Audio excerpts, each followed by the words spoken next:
and welcome to the Equalities Resource Hub, a programme that brings together evidence and tools to support policymakers, researchers, and practitioners advance gender and equalities around the world. Today, I'm joined by Amy Harrison. Amy is a gender, social inclusion, and governance expert with extensive experience across the development sector. She's a lead advisor on the Promoting Equalities Regional Programme, which the Equalities Resource Hub is a part of. And she recently co-authored a blog on the Hub looking at the future of gender inequalities. As we kickstart the new year, I wanted to sit down and ask Amy about what 2025 will look like in terms of gender inequalities. So hi, Amy, thanks so much for joining me. Hi there.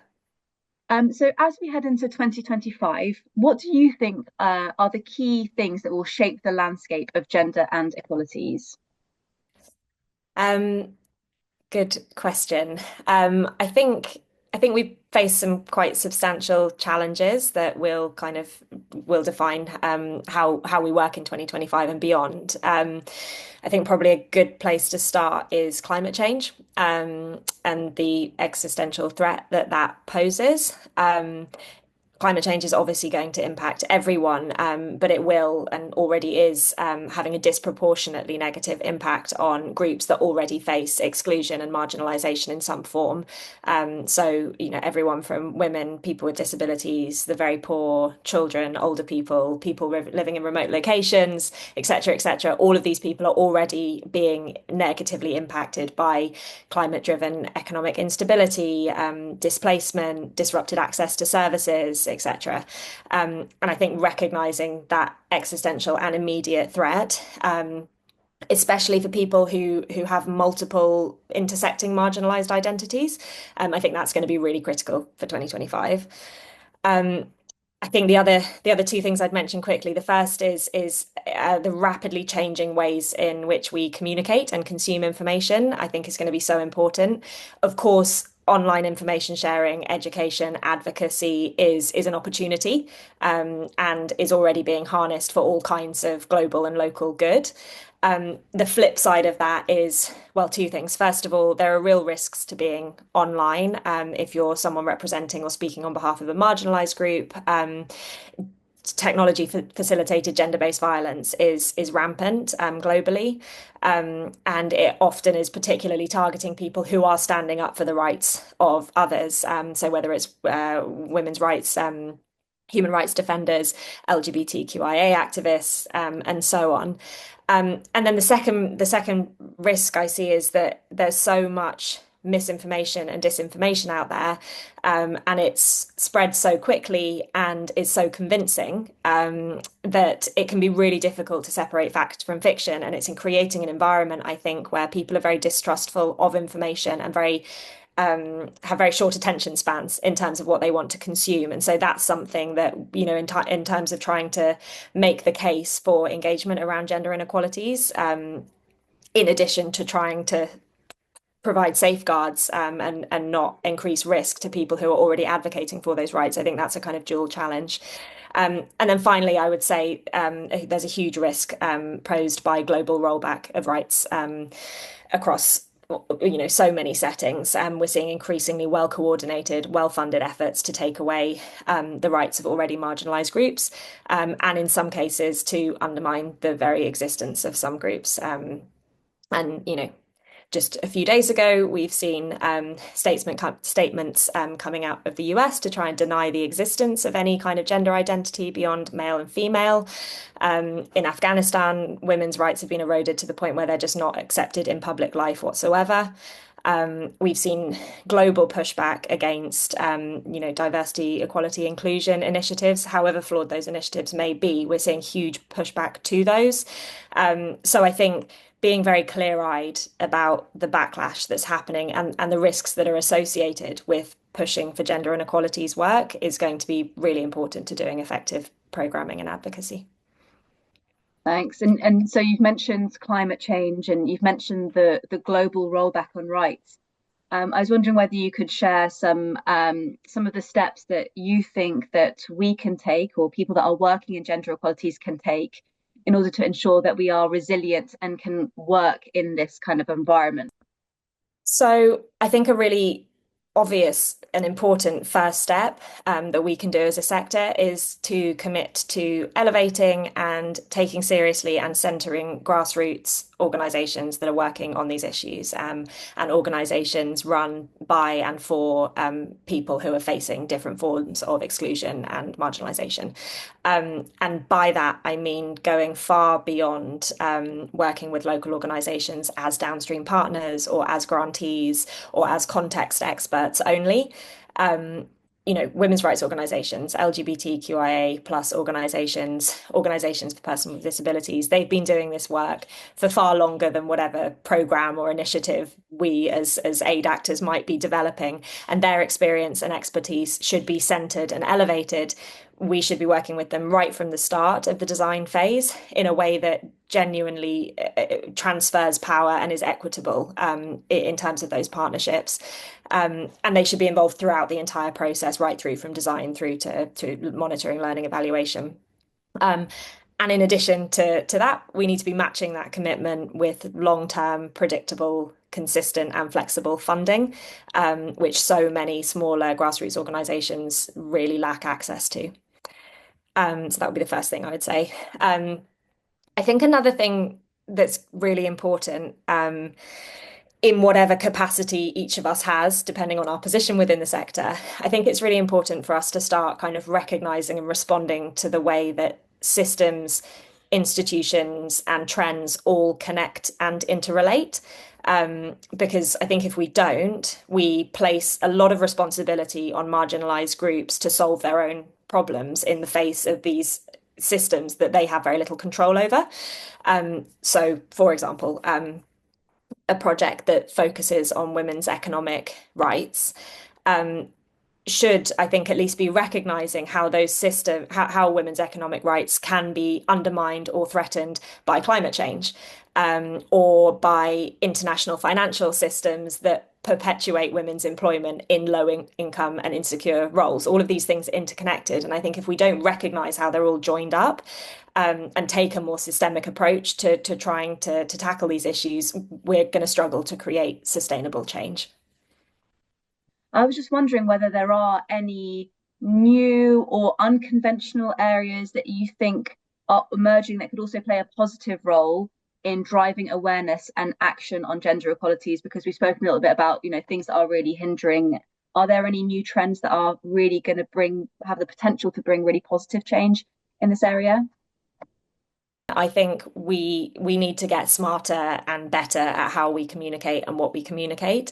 I think a lot of really interesting ways of engaging with an audience is not coming from the kind of traditional actors within the sector. It's coming from, adolescent-led groups, or kind of more fringe groups that aren't at the center of the aid ecosystem, but are much more responsive and interesting in the way that they engage with people. I think at the end of the day, people all over the world in all different settings and sectors are time poor. We're all continually bombarded by information. We don't trust half of it. We don't have an attention span anymore. And I think that the sector can be unthinkingly elitist in terms of how we communicate. I think often we rely on quite long technical papers that aren't hugely accessible, not only from a disability inclusion perspective, a lot of them aren't accessible in that sense, but also in terms of the number of languages they're available in, the length of time we're demanding from people, and so on. The kind of language that's used. So I think if we're going to make a compelling case, we need to be really smart about how we're taking people's time in terms of what we're asking them to consume. And yeah, I think there's, as I said before, in terms of looking to more local organisations or organisations not in the centre, I think we can learn a lot from those kinds of organisations and movements. Another point, it's not necessarily original, but I don't think it's been achieved yet, and it's hugely important. It goes back to my point that I made around adequately funding grassroots organisations. There are so many commitments that have been made over the past decade and beyond, in terms of, commitments around grassroots funding, the localisation agenda, and yet grassroots organisations still receive very, very, very little. amount of funding. So women's rights organisations and women-led organisations, for example, they receive around 0.13% of ODA. So, there's a huge gap there, and it's not original, but we're still not doing it. And what I would say in terms of, a more positive way forward, there's a lot of really exciting evidence and very practical guidance out there on how to fund organisations that are smaller or that are kind of less formalised potentially, written by feminist organisations like Mama Cash, like Frida, the Association for Women's Rights and Development, AWID, and others, on how larger donors, how INGOs can be working with and funding grassroots feminist by and for organizations in a way that is really equitable and also serves the needs of the organizations that they're trying to fund, as opposed to serving the needs of the institution giving the money. So I think we can be looking to that guidance for a way forward. Thanks. And my final question, and it kind of links into what you were saying about the importance of, accessible evidence. It would be good to hear from you about what role you think the Equalities Resource Hub can play in supporting work in this space too. Sure. So, I mean, I think already the hub is serving a purpose in terms of it's just really helpful to have somewhere that brings together lots of useful resources that have been produced, through UK policy and programming and advocacy and so on. There's an awful lot of websites and information sources out there, so having it all in one place is really helpful. I think particularly going forward, something that can be built on will be often the UK and all kinds of donors do work in individual countries or regions that produces brilliant learning and information that could be used and adapted and transferred. But it's very difficult to know where to find that information when it's program focused, unless you've actually worked on the program or perhaps if you're from that country. So I think kind of drawing in across the breadth of the context that the UK works in, trying to bring that into one place in terms of the gender equalities work, I think would be really, really helpful. I think, again, relating back to my earlier point, I know the hub was, right from the design stage, it was the design process was very conscious of the need for accessibility, disability from a disability perspective and beyond. And I think just continuing to be really committed to producing or platforming resources that have easy reads, that have summaries, that are in accessible language, that are disability accessible, that having non-text-based resources, whether it's slides or graphics or videos, resources that don't require high bandwidth, that kind of thing, just so that it really is, the importance is to get the information out there, and we need to be really realistic about how much time people have to consume these resources. So I think that's really important. And then a final thing I would say, if there's an opportunity to do so, is obviously the UK works with so many different organisations, of all shapes and sizes. I think platforming, whether it's research, evidence, how-to guides, etc., that have been created or co-created by these organisations that I keep mentioning, the women's rights organisations, the small advocacy organisations, the youth-led organisations, etc., who produce a lot of really interesting stuff often, but it's not platformed, it's not kind of valued in the way that other forms of research and evidence and learning is. And I think if there's an opportunity there to highlight some of that, that would be incredibly helpful for all kinds of different actors within the sector. I guess just a final question then. Is there anything else that you want to add just on the topic of gender inequalities in 2025? Is there a message or anything else that you want to say that we haven't covered already? I think I would just say, it's the start of the year. It's still January, maybe it's January blues, but I think there are some serious challenges that we're facing. I don't think we should be naive to that. I think there's an awful lot of quite well coordinated efforts to push back on gender inequalities work. And so I think the only way, we can't ignore that. I think the only way we're going to rise to the challenge is to be very clear-eyed about what we're facing and to try and do things differently. doing the same things in terms of how we communicate, how we produce research, who we work with. I think, it's not to say it hasn't worked, it has, but there's so much more that we can do if we're kind of honest about the challenges that we face and we respond to those. So yeah, a kind of a sobering, but hopefully also finding the room for opportunity. Thank you so much. Thank you. Really enjoyed the conversation.